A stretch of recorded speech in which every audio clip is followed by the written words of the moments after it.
Now at 6, we go on a ride-along with the Pittsburgh police officer to check out a day in the life.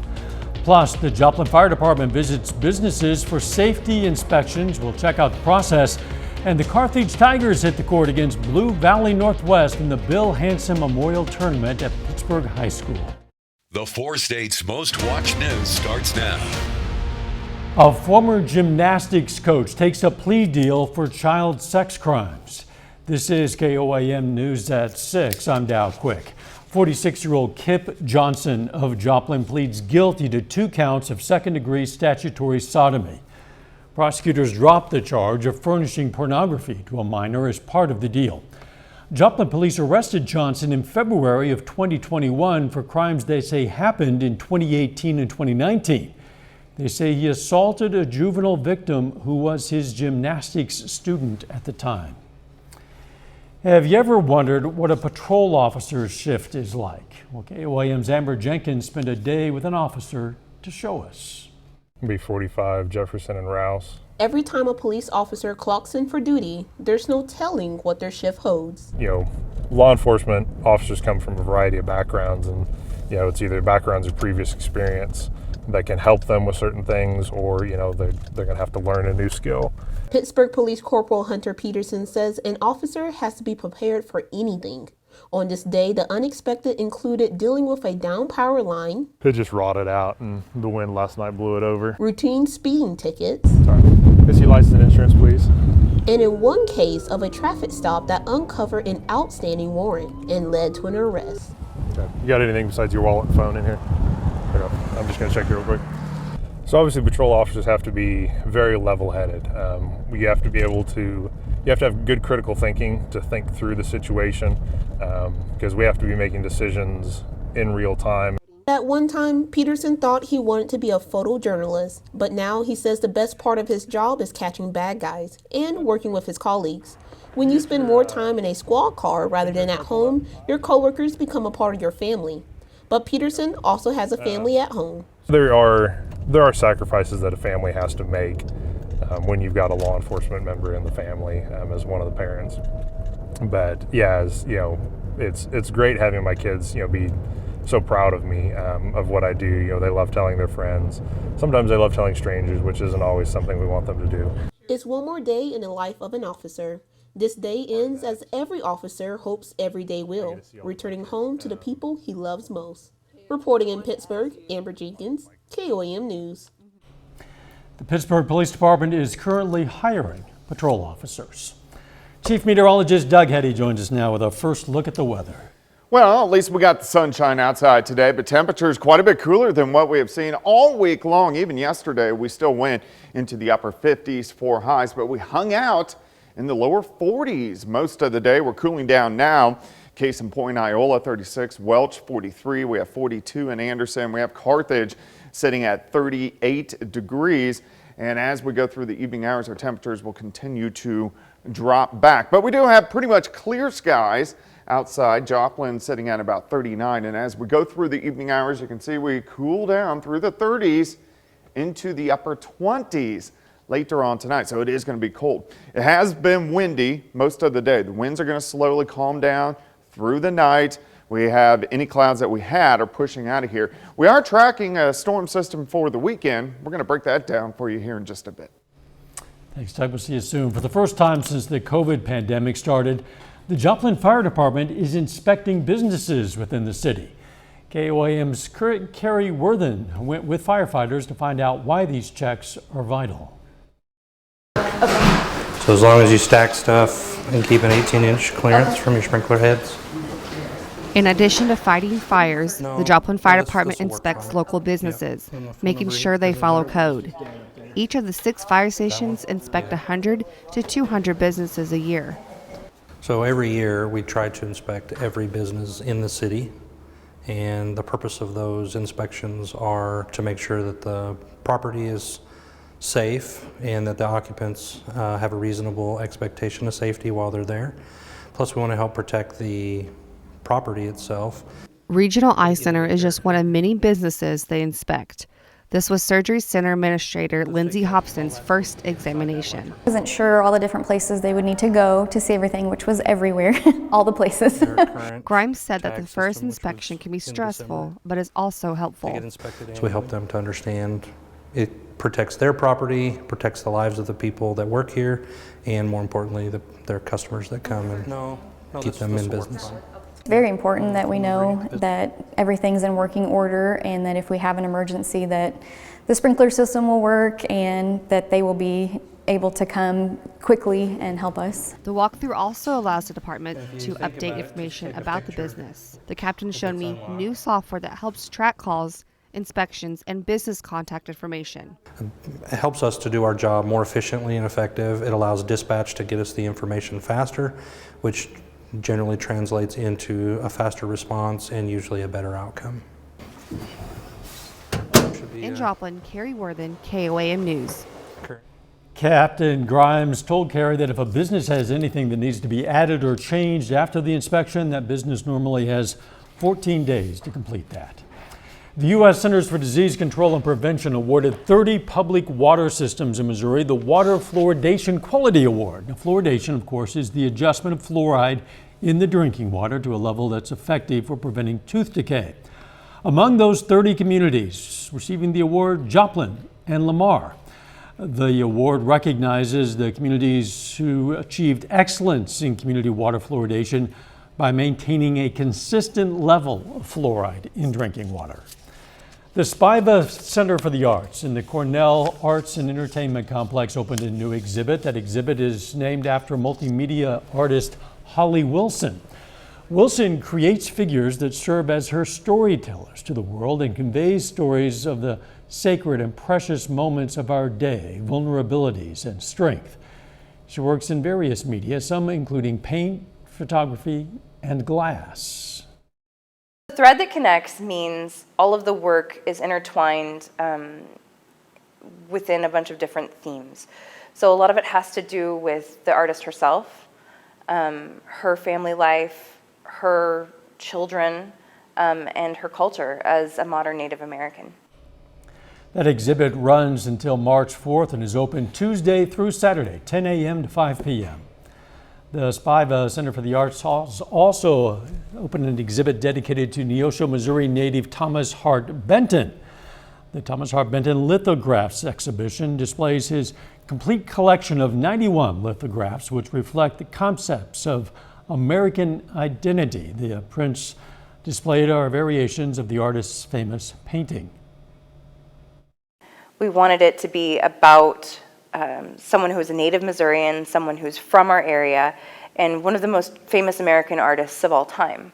It just made sense that this is just a homecoming for us and for him, and just celebrating him in that way.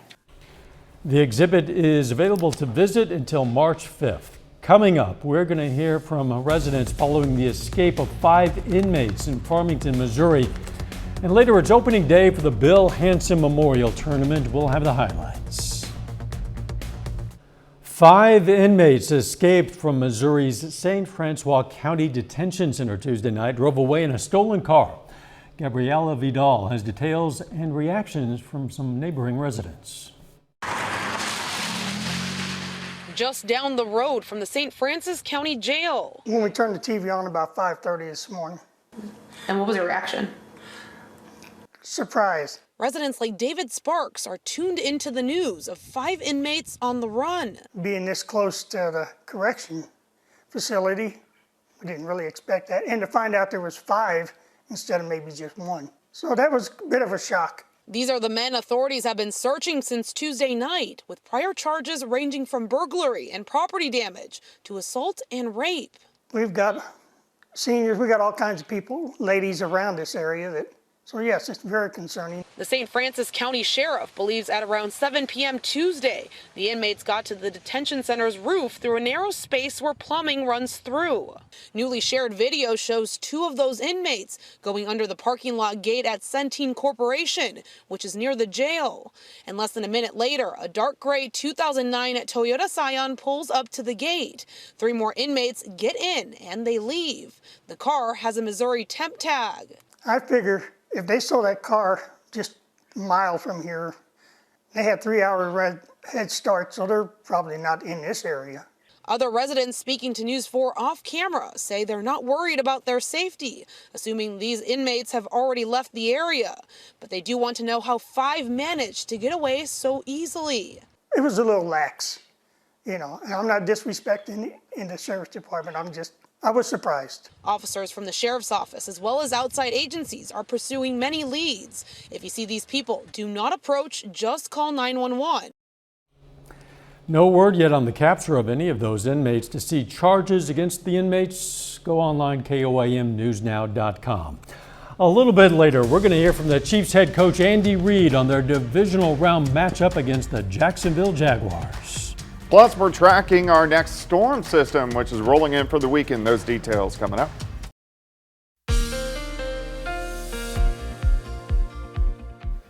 Well, it turned out to be a decent Thursday for us today, of course. The sunshine we got out there, partly sunny skies, clear skies right now.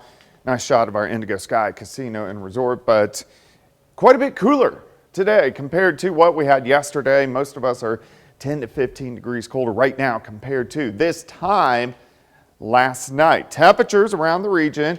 Neosho at 40, we had 35 in Stockton, we had 37 in Fort Scott, 41.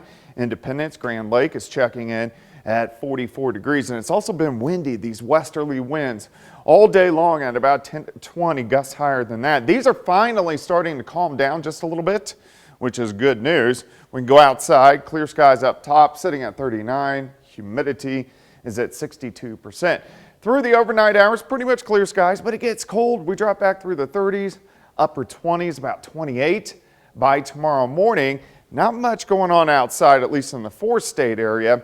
We are kind of in between two storm systems. The one that rolled through yesterday and then the one building out toward the west. You can see it down through parts of Utah, near Vegas, just to the east of Los Angeles. And that system will head toward us as we head into the weekend. Tonight's quiet. Upper 20s, cold. As we go through the morning hours, a little bit warmer. Most of us by noon, 40 to about 42 degrees. As we get into the afternoon, mid to upper 40s. 44 in Nevada, Monette 46, Miami 48, Parsons about 46. Here's your day planner for you.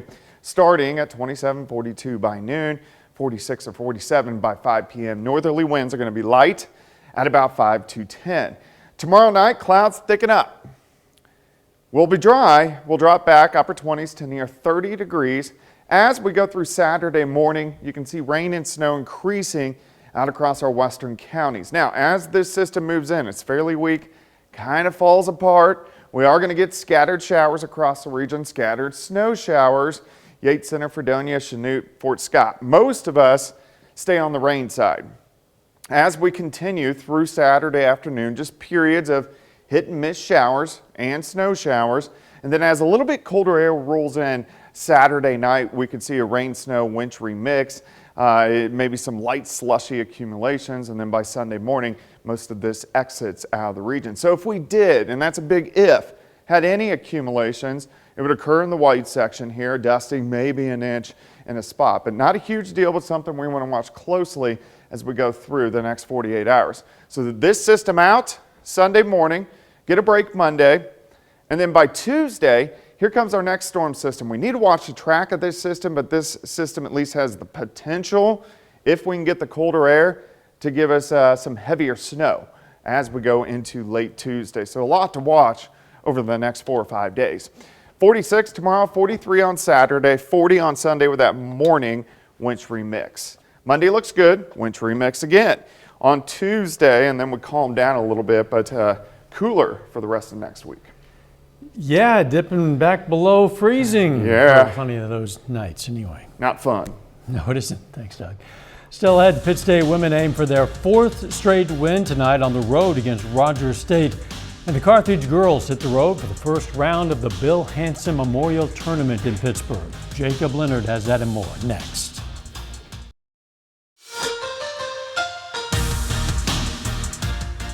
Well, today is the opening day of the Bill Hanson Memorial Tournament at Pittsburgh High School. There are 8 games on the schedule today between the girls and boys brackets. On the girls' side, the Carthage Tigers are first on the schedule, facing Blue Valley Northwest. Now, the winner of this game moves on to face top-seeded Carl Junction in the semifinals tomorrow night. Lauren showed really good early for Carthage. 3 from the left side, then a few minutes later, showed about the same spot. She had 8 in the first quarter. Tigers lead by 1. Check this out. Final seconds of the first half, Jaden Brunnert sneaks behind the defense for the layup to beat the buzzer. Carthage goes to half up by 5. Into the third quarter now. Kiana Yates open 3 from the top of the key. She knocks it down, but Blue Valley Northwest really owned the second half. Elise Gross-Deer working inside. She had 14 in the third quarter alone. The Huskies rally in the second half to beat Carthage 58-51. The Pittsburg State Gorillas are on the road tonight for a conference doubleheader against Rogers State. And the PSU women have won 3 in a row and 8 of their last 10 coming into the night. So they're trying to stay rolling tonight against the Hillcats. That one already started with the Gorillas up 44-24 at halftime. Tristan Gegg is 6 for 10 from the field and already has 17 points for Pittsburg State. After that one, Pitt State men hit the floor trying to snap a 5-game losing streak against Rogers State. The Hillcats have lost 3 straight coming into the night. That one will get started at about 7:30. We'll have the latest from both games right here tonight at 10. The Kansas City Chiefs are just 2 days away from their playoff opener. Chiefs host the Jacksonville Jaguars on Saturday with the winner moving on to the AFC Championship game.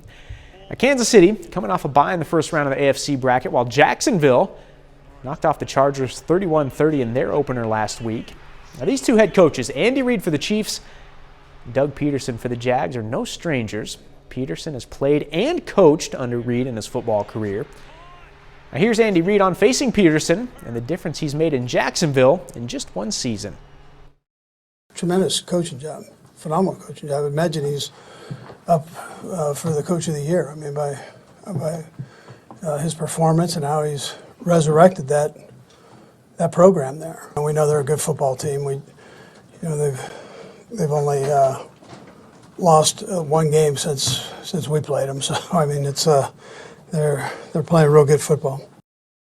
There's a lot of familiarity between the two coaches. Of course, the two teams have already played this season. Chiefs won that one by 10, so it's going to come down to who has better players. I think that's Kansas City, but you get to playoffs, you never know. Peterson took a team that drafted first overall to a winning record in his first year, which Andy Reid did as well with the Chiefs. They won 3 games last year. Wow. Chiefs won 2 before Reid took over. We'll be right back. Take time now to honor a local veteran. Darren Johnson served in the U.S. Army from 1999 to 2009. The Jasper, Missouri native was stationed in Iraq and earned many medals, including the National Defense Service Medal, Iraq Campaign Medal, and the Overseas Service Ribbon. And we're proud to salute Darren Johnson, a 4-state hero. Here's a look at what's coming up on KOAM News at 9 on Fox 14. We're going to hear from the Joplin Fire and Police Departments about a rash of vacant house fires in the city. Plus, why grocery prices are not expected to go down anytime soon, and how a tech company is using AI to make it easier to search through airport lost and founds. Those stories, a lot more, it's coming up tonight. KOAM News at 9 on Fox 14. Want to look at the weather. It's going to be cold tonight, upper 20s for overnight lows. Partly sunny tomorrow, a little bit warmer, and then rain showers increase Saturday afternoon, a light wintry mix Saturday night into Sunday morning. This is a fairly weak system. Tuesday could be a stronger one.